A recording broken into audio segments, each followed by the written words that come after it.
It's an authoritarian's dream. How good is this for some people who want to keep power and expand power over you?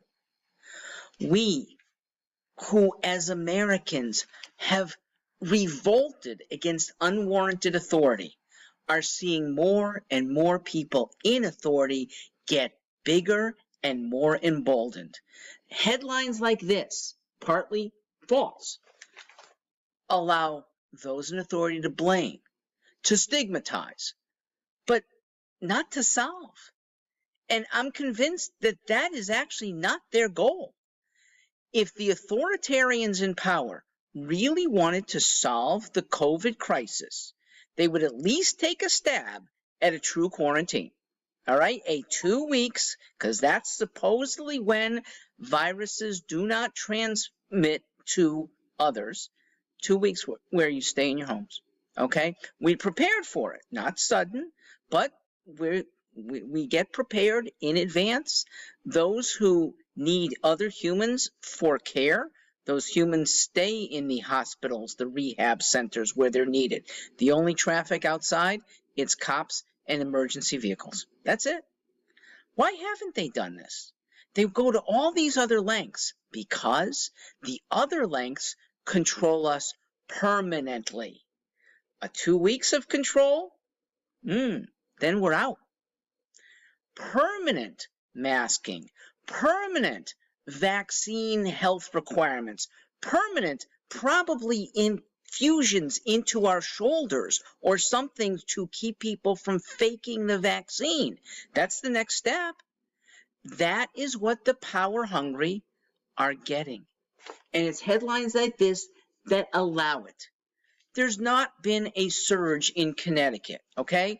30 to 40 per week has been the summer total of COVID deaths, and that's if you trust that deaths are being properly attributed. All right, so take that trust. Somewhere between 25 and 45 all summer. In January, the numbers were over 50 a week. Last April and March, the numbers were over 100 a week.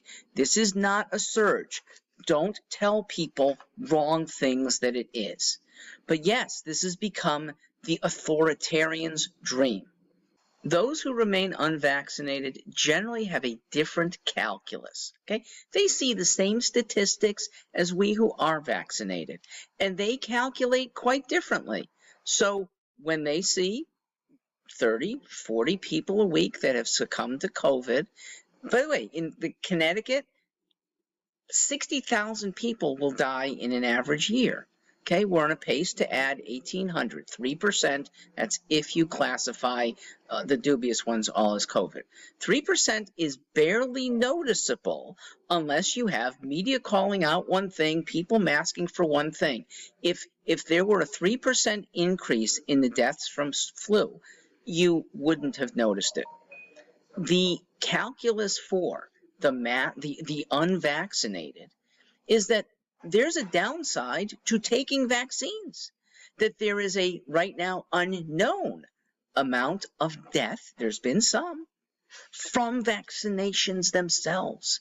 There is a history in the United States of vaccinations gone wrong, not at a high percent, but a percentage nevertheless.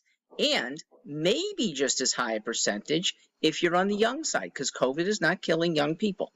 So vaccinating the 30-year-old, the 40-year-old may actually be just as risky. And here is the intangible, but it's priceless. Those who choose not to vaccinate because it's coming from the mandate of a government that has no business telling people what to put in their bodies. To them, the freedom to still do what they want is priceless, and I think it should be for all of us. I'm Mark Stewart Greenstein. Thanks for listening.